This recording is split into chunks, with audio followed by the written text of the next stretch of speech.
ಇವತ್ತು ಗಣಿತದ ಮೂಲ ಕ್ರಿಯೆಗಳು ಇದಾವೆ. ಗಣಿತದಲ್ಲಿ ನಾವು ಎಲ್ಲೇ ಹೋದ್ರೂ ಕೂಡ ಗಣಿತದಲ್ಲಿ ಮೂಲ ಕ್ರಿಯೆಗಳಿದಾವೆ.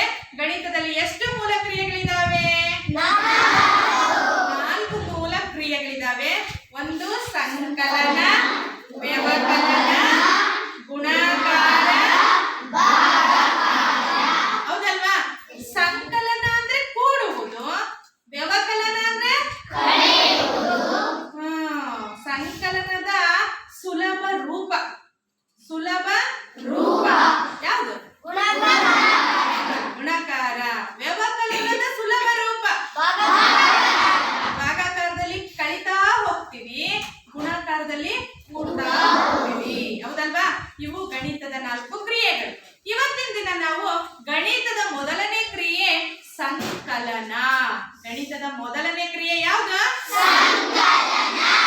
ಸಂಕಲನದಲ್ಲಿ ಸಂಕಲನ ಅಂದ್ರೆ ಏನ್ ಮಾಡ್ಬೇಕು ಅಂತ? ಸಂಕಲನ ಅಂದ್ರೆ ಹಲವಾರು ಹೆಸರುಗಳಿದಾವೆ. ಅದರಲ್ಲಿ ಕೂಡುವುದು ಸಂಕಲನ, ಮತ್ತೆ ಒಟ್ಟು. ಒಟ್ಟು ಅಂದಾಗ್ಲೂ ಕೂಡ ನಾವ್ ಏನ್ ಮಾಡ್ಬೇಕು? ಒಟ್ಟು ಅಂದಾಗ್ಲೂ ಕೂಡ ನಾವು ಕೂಡ್ಬೇಕು. ಸಂಕಲನ ಮಾಡಿ ಅಂದಾಗ್ಲೂ ಕೂಡ ನಾವ್ ಏನ್ ಮಾಡ್ಬೇಕು? ಕೂಡ್ಬೇಕು ಅಲ್ವಾ? ಕೂಡಿಸಿ ಅಂದಾಗ್ಲೂ ಏನ್ ಮಾಡ್ಬೇಕು? ಕೂಡಿರಿ ಅಂದಾಗ್ಲೂ ಏನ್ ಮಾಡ್ಬೇಕು? ಕೂಡ್ಬೇಕು. ಕೂಡುವುದಕ್ಕೆ ಒಂದು ಚಿಹ್ನೆ ಇದೆ, ಸಂಕಲನಕ್ಕೆ ಒಂದು ಚಿಹ್ನೆ ಇದೆ. ಆ ಚಿಹ್ನೆ ಯಾವುದು? ಕೂಡುವುದರ ಚಿಹ್ನೆ ಪ್ಲಸ್. ನೀಟಾಗೆ ಅಡ್ಡಗೆರೆ ಮಧ್ಯಕ್ಕೊಂದು ಗಿರೆ ಹೊಡೆದ್ಬಿಟ್ರೆ ಅಲ್ಲಿಗೆ ಪ್ಲಸ್, ಹೌದಲ್ವಾ? ಪ್ಲಸ್ ಚಿಹ್ನೆ ಬಂತು ಅಂದ್ರೆ ಅಲ್ಲಿ ನಾವು ಯಾವ ಕ್ರಿಯೆಯನ್ನ ಮಾಡ್ಬೇಕು? ಕೂಡ್ಬೇಕು. ಆ ರೀತಿಯಾಗಿ ಇವತ್ತು ಒಂದು ಲೆಕ್ಕವನ್ನ ತಗೊಂಡಿದ್ದೀನಿ. ಒಂದು ಅರಣ್ಯ ಪ್ರದೇಶ ನೋಡಿ, ನೀಟಾಗಿ ಕೇಳಿಸ್ಕೋಬೇಕು ಮಕ್ಕಳ. ರಕ್ಷಿತ ಅರಣ್ಯ ಪ್ರದೇಶದಲ್ಲಿ, ರಕ್ಷಿತ ಅಂತಂದ್ರೆ ರಕ್ಷಣೆ ಮಾಡಲ್ಪಟ್ಟಂತಹ ಒಂದು ಕಾಡು. ಅರಣ್ಯ ಅಂದ್ರೇನು? ರಕ್ಷಿತ ಅರಣ್ಯ ಪ್ರದೇಶದಲ್ಲಿ 26,759 ಸಸಿಗಳಿವೆ. ಆಲ್ರೆಡಿ ಇದಾವಲ್ಲಿ ಒಂದು ಕಾಡು, ಅದನ್ನ ರಕ್ಷಣೆ ಮಾಡಿದೀವಿ, ಅದಕ್ಕೆ ಅದನ್ನ ರಕ್ಷಿತ ಅರಣ್ಯ ಪ್ರದೇಶ ಅಂತ ಹೇಳ್ತೀವಿ. ಆ ರಕ್ಷಿತ ಅರಣ್ಯ ಪ್ರದೇಶದಲ್ಲಿ ಈಗಾಗಲೇ 26,759 ಸಸಿಗಳಿದ್ದಾವೆ. ನಂತರ ವನ ಮಹೋತ್ಸವ. ಆ ಸಂದರ್ಭದಲ್ಲಿ ಗಿಡವನ್ನ ಮತ್ತೆ ಆ ಕಾಡೊಳಗೆ ನೆಡಲಾಯಿತು. ಏನ್ ಮಾಡಲಾಯಿತು? ನೆಡಲಾಯಿತು. ಎಷ್ಟು ಸಸಿಗಳನ್ನ ನೆಟ್ಟಬೇಕು ಅಂದ್ರೆ 13,842 ಸಸಿಗಳನ್ನ ನೆಡಲಾಯಿತು. ಹಾಗಾದರೆ ಈಗ ಮೊದಲೇ 26,759 ಸಸಿಗಳಿದ್ದು ಮತ್ತೆ ಆ ಕಾಡೊಳಗೆ 13,842 ಸಸಿಗಳನ್ನ ನಟ್ಟಿದ್ದೀವಿ. ಈಗ ನಟ್ಟಾದ್ಮೇಲೆ ಮತ್ತೆ ಎಣಿಸಿದೀವಿ, ರಕ್ಷಿತ ಅರಣ್ಯ ಪ್ರದೇಶದಲ್ಲಿ ಒಟ್ಟು ಎಷ್ಟು ಸಸಿಗಳಿವೆ ಅಂತ. ಒಟ್ಟು ಅಂದ ತಕ್ಷಣ ನಿಮ್ಗೆ ಬರ್ಬೇಕು ತಲೆ ಒಳಗೆ, ನಾನು ಇಲ್ಲಿ ಗಣಿತದ ಯಾವ ಕ್ರಿಯೆಯನ್ನ ಮಾಡ್ಬೇಕು ಎನ್ನುವುದು. ಯಾವ ಕ್ರಿಯೆ ಮಾಡ್ತೀರಾ? ಕೂಡುವುದು. ಯಾವ ಕ್ರಿಯೆ ಮಾಡ್ತೀರಾ? ಈಗ ನಾವು ಲೆಕ್ಕ ಓದಿದ್ವಿ, ನಮಗೆ ಅರ್ಥ ಆಯ್ತು ಗಣಿತದ ಕ್ರಿಯೆಯಲ್ಲಿ ಸಂಕಲನ ಮಾಡ್ಬೇಕು ಅಂತ ಅರ್ಥ ಆಯ್ತು, ಹೌದಲ್ವಾ? ಈಗ ಈ ಕೊಟ್ಟಿರುವಂತಹ ಲೆಕ್ಕಕ್ಕೆ ನಾವು ದತ್ತಾಂಶವನ್ನ ಬರ್ಕೋಬೇಕು. ದತ್ತಾಂಶ ಅಂದ್ರೆ ಕೊಟ್ಟಿರುವ ಅಂಶ. ಅಲ್ಲಿ ಏನು ಇಲ್ಲಿ ಏನ್ ಕೊಟ್ಟಿದಾರೋ ಅದನ್ನೇ ನಾವು ಬರ್ಕೊಂಡದ್ದು. ಇಲ್ಲಿ ಏನಾದ್ರು ಬೇರೆ ಬರ್ಕೊಂಡಿದೀವ?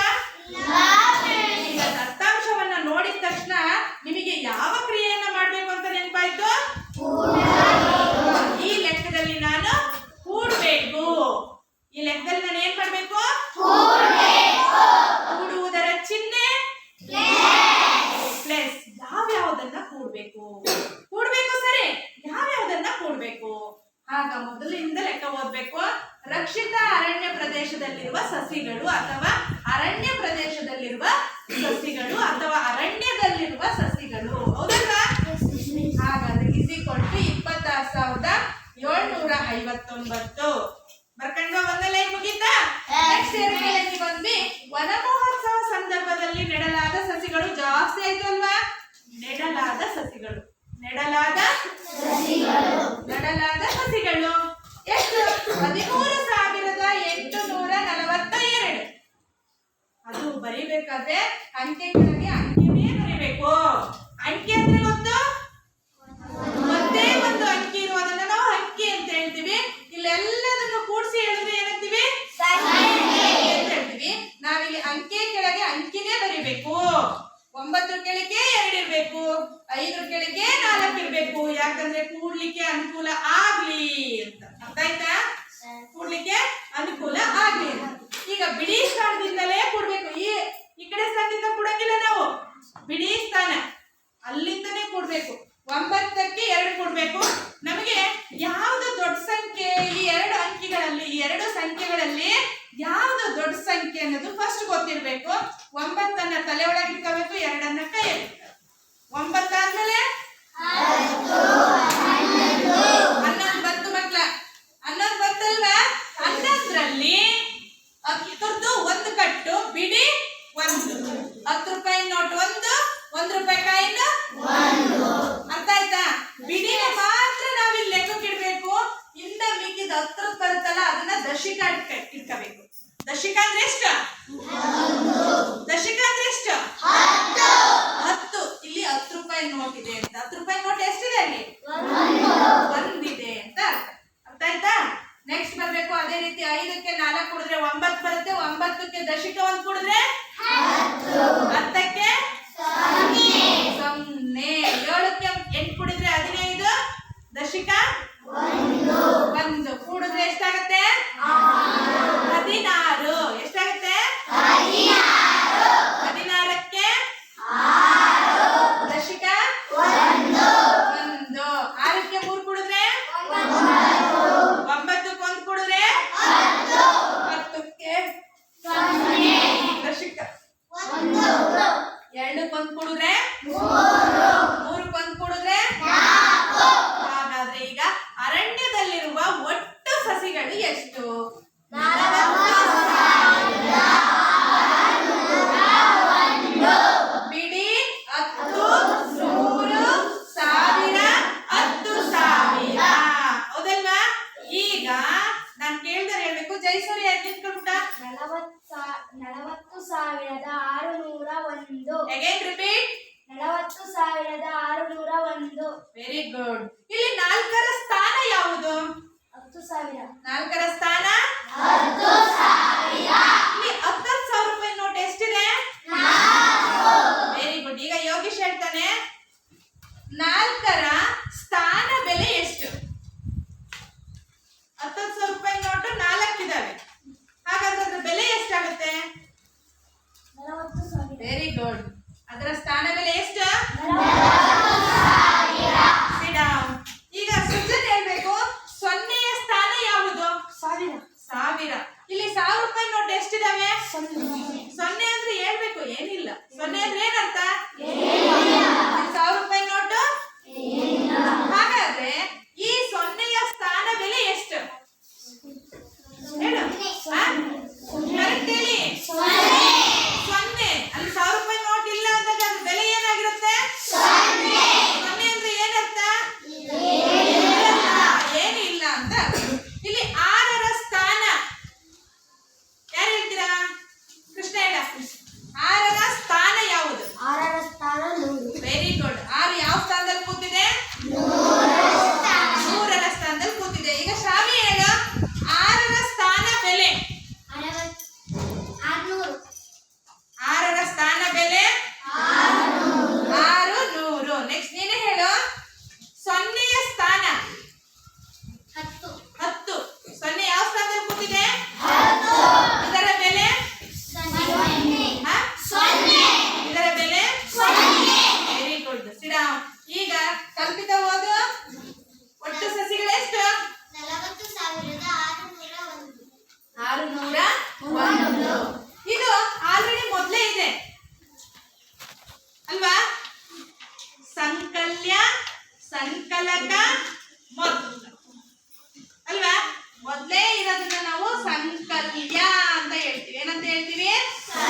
ಹೇಳ್ತೀವಿ. ಅವೆರಡನ್ನು ಕೂಡಿದಾಗ ಬರುವಂತಹ ಉತ್ತರವನ್ನ ನಾವೇನಂತ ಹೇಳ್ತೀವಿ? ಮೊತ್ತ. ಮೊತ್ತ ಮೊತ್ತ ಅರ್ಥ ಆಯ್ತಾ? ಸಂಕಲನ. ಸಂಕಲನ ಅಂದ್ರೆ ಕೂಡ್ಬೇಕು. ಕೂಡುವುದರ ಚಿಹ್ನೆ ಪ್ಲಸ್. ಸಂಕಲನದಲ್ಲಿ ಹೇಳಿ ಸಂಕಲ್ಯ, ಸಂಕಲಕ, ಮೊತ್ತ. ಸಂಕಲ್ಯ ಪ್ಲಸ್ ಸಂಕಲಕ ಇಸ್ ಈಕ್ವಲ್ ಟು ಮೊತ್ತ. ಇದು ಸಂಕಲನದ ಸೂತ್ರ. ಅರ್ಥ ಆಯ್ತಾ? ಸಂಕಲನದ ಸೂತ್ರ ಸಂಕಲ್ಯ ಪ್ಲಸ್ ಸಂಕಲಕ ಇಸ್ ಈಕ್ವಲ್ ಟು ಮೊತ್ತ. ಅರ್ಥ ಆಯ್ತಾ? ಇದು ಸಂಕಲನದ ಸೂತ್ರ. ಇಷ್ಟ ಅರ್ಥ